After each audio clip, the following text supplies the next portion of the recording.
ನಮಸ್ಕಾರ ನಮಸ್ಕಾರ ನಮಸ್ಕಾರ ನಿಮ್ಮೆಲ್ಲರಿಗೂ ಸ್ವಾಗತ. ಬಡ್ತಿಕಾ ನಾಮ್ ಗಾಡಿಗೆ ಸ್ವಾಗತ. ಆಕ್ಸಿಡೆಂಟ್ಗಳ ಕಥೆಗಳು ಭೂತಗಳ ಬಾಯಿಂದ ಕೇಳಿ. ಬನ್ನಿ ನಾವು ಇಂದಿನ ಅತಿಥಿಯನ್ನ ಭೇಟಿ ಮಾಡೋಣ.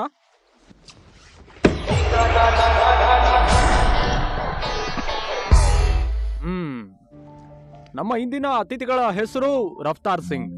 ಅವರ ಸ್ನೇಹಿತರು ಅವ್ರನ್ನ ಪ್ರೀತಿಯಿಂದ ಜಲ್ವಾಜ್ ಅಂತ ಕರೀತಾರೆ, ಅಂದ್ರೆ ಕರೀತಿದ್ರು. ಹಾಗಾದ್ರೆ ಬೇಗ ಬನ್ನಿ, ನೋಡಿ ಕರೆಯುವ ಮೊದಲು ಬಂದೇ ಬಿಟ್ಟರು.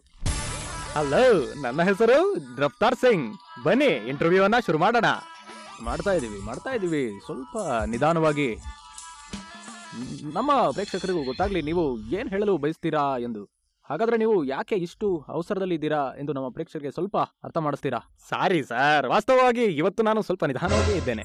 ಅಂದ್ರೆ ತಾವು ಇದಕ್ಕಿಂತ ಅವಸರದಲ್ಲಿ ಇರ್ತೀರಾ ಅಂತ ಆಯ್ತು. ವಿಷಯವೇನೆಂದರೆ, ನನ್ನ ತಾಯಿ ನನ್ನ ಹೆಸರು ರಫ್ತಾರ್ ಎಂದು ಇಟ್ಟಿದ್ರು. ಅವರ ಮಾತಿನಂತೆ ನಾನು ಮಗುವಾಗಿದ್ದಾಗ ನಡೆಯಲು ಕಲಿತೇ ಇಲ್ಲ, ಅದರ ಬದಲು ಡೈರೆಕ್ಟ್ ಆಗಿ ಓಡಲು ಶುರು ಮಾಡಿದೆ ಎಂದು. ಅದು ಫುಲ್ ಸ್ಪೀಡ್ ಅಲ್ಲಿ.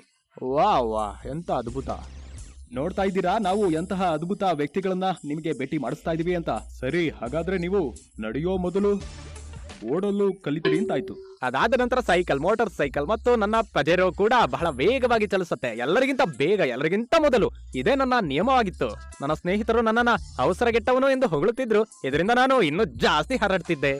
ನಿಸ್ಸಂಶಯವಾಗಿ ಇಲ್ದಿದ್ರೆ ನೀವು ಇಲ್ಲಿ ಬಂದು ತಲುಪಲು ಹೇಗೆ ಸಾಧ್ಯವಾಗ್ತಿತ್ತು? ಹಾಗೆ ಒಂದು ದಿನ ನಾನು ನನ್ನ ಸ್ನೇಹಿತರಿಂದ ಮನಾಲಿ ಟ್ರಿಪ್ಗೆ ಹೋಗ್ತಿದ್ದೆ. ಮಧ್ಯರಾತ್ರಿಯಲ್ಲಿ ರೋಡ್ ತುಂಬಾ ಖಾಲಿಯಾಗಿತ್ತು. ಥೇಟ್ ರೇಸ್ ಟ್ರ್ಯಾಕಿನಂತೆ ಒಂದು ಸಿಗ್ನಲ್ ಅಲ್ಲಿ ಒಬ್ಬ ಆಡಿ ಗಾಡಿಯವನು ಬಂದು ಹಾಗೂ ನನಗೆ ಚಾಲೆಂಜ್ ಮಾಡ್ದ. ಆಮೇಲೆ ಗೊತ್ತಾ, ನಾನು ನನ್ನ ಮನಾಲಿ ಟ್ರಿಪ್ ಅನ್ನು ಬಿಟ್ಟು ಈಗೋ ಟ್ರಿಪ್ ಮಾಡಲು ಹೊರಟೆ. ನನ್ನ ಹೆಸರು ಜಲ್ಡ್ ಬಾಸ್ ಹೇಗೆ ಬಂದಿತ್ತು ಎಂದು ಆ ಆಡಿ ಅವನಿಗೆ ತೊಡಿಸಲೇಬೇಕೆಂದು ನಿರ್ಧಾರ ಮಾಡಿದೆ. ಈಗೆಲ್ಲ ಇದೇ ತಾನೇ ಸಮಸ್ಯೆಗಳಿಗೆ ಕಾರಣ. ನಾವು ಎಂದಾದರೂ ಟ್ರಿಪ್ಗೆ ಹೋಗಲು ಬಯಸಿದ್ರೆ ಬಹಳ ಸಂತೋಷವಾಗುತ್ತೆ, ಆದ್ರೆ ಮಜವಾದ ಆಟ ಇರೋದೇ ಈಗೋ ಟ್ರಿಪ್ಗೆ ಹೋಗಲು ಮುಂದಾದಾಗ. ಅಂದ್ರೆ ಸಿಗ್ನಲ್ ಗ್ರೀನ್ ಆಯ್ತು ಹಾಗೂ ನಾನು ಆಕ್ಸಿಲೇಟರ್ ಫುಲ್ ಫೋರ್ಸ್ ನಲ್ಲಿ ಒತ್ತಿದೆ. ಅದಾದ ಮೇಲೆ ಲೆಫ್ಟ್ ರೈಟ್ ಈ ಕಡೆ ಆ ಕಡೆ ಫಾಸ್ಟ್ ಅಂಡ್ ಫ್ಯೂರಿಯಸ್ ಸ್ಟೈಲ್ ನಲ್ಲಿ ನನ್ನ ಸ್ಪೀಡ್ ಲಿಮಿಟ್ ಮತ್ತು ಆಡಿ ಇಬ್ಬರನ್ನು ಮೀರಿಸಿ ಒಂದೇ ಆಗಿತ್ತು. ಆದ್ರೆ ಗೆದ್ದ ಹುಮ್ಮಸ್ಸಿನಲ್ಲಿ ನನ್ನ ಗಾಡಿಯ ವೇಗವನ್ನ ಹೆಚ್ಚಿಸಿ ಬಿಟ್ಟೆ. ಗಾಡಿಯ ವೇಗವು ಬಹಳ ಜಾಸ್ತಿ ಇತ್ತು ಮತ್ತು ಕಂಟ್ರೋಲ್ ಮಾಡಲು ಕಷ್ಟವಾಯಿತು. ನನ್ನ ಮತ್ತು ನನ್ನ ಸ್ನೇಹಿತರ ಮನಾಲಿ ಟ್ರಿಪ್ ಶುರುವಾಗುವ ಮೊದಲೇ ದಿ ಎಂಡ್ ಆಗೋಯ್ತು. ಹಾಗಾದ್ರೆ ನಿಮ್ಮ ಮಾತಿನ ಅರ್ಥ, ನೀವು ಓವರ್ ಸ್ಪೀಡ್ ಮಾಡದೇ ಇದ್ದಿದ್ರೆ, ಪಕ್ಕದಲ್ಲಿ ಬಂದಿದ್ದ ಆಡಿ ಕಾರ್ ನವನಿಗೆ ಸವಾಲ್ ಹಾಕದೇ ಇದ್ದಿದ್ರೆ ನಿಮ್ಮ ಹಾಗೂ ಸ್ನೇಹಿತರ ಗತಿ ಹೀಗಾಗ್ತಿರ್ಲಿಲ್ವೇನೋ.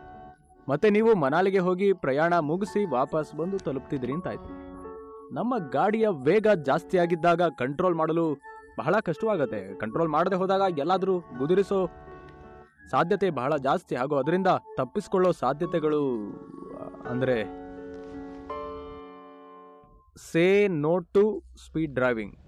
ನಿಮ್ಮ ಗಾಡಿಯನ್ನ ಕಂಟ್ರೋಲ್ ಮಾಡಲು ಸಾಧ್ಯವಾದಷ್ಟು ಮಾತ್ರ ವೇಗವಾಗಿ ಚಲಿಸಿ.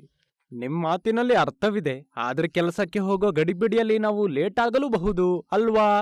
ಹಾಗಿದ್ರೆ ನೀವು 5 ನಿಮಿಷ ಮುನ್ನವೇ ಹೊರಡ್ರಿ.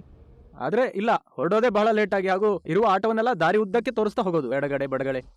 ಹೌದು ಸರ್, ಆದ್ರೆ ನಮ್ಮ ರಫ್ತಾರ್ ಸಿಂಗ್ ಅವರು ಈ ನಿಜ ಸಂಗತಿಯನ್ನ ತಿಳಿದುಕೊಳ್ಳೋದ್ರಲ್ಲಿ ಬಹಳ ವಿಳಂಬ ಮಾಡಿದ್ರು. ಯಾವಾಗ ನನಗೆ ಈ ವಿಷಯ ಗೊತ್ತಾಯ್ತೋ ನಾನು ಲೇಟ್ ಆಗಿ ಬಿಟ್ಟಿದ್ದೆ. ಜಲ್ವಾಜ್ ಸಿಂಗ್ ಅವರು ತಿಳಿಯೋದಕ್ಕಿಂತ ಮೊದಲೇ ಸ್ವರ್ಗಸ್ಥರಾದ್ರು. ಈ ಘಟನೆ ನಿಮ್ಮ ಯಾರೊಂದಿಗೂ ನಡೆಯೋದು ಬೇಡ.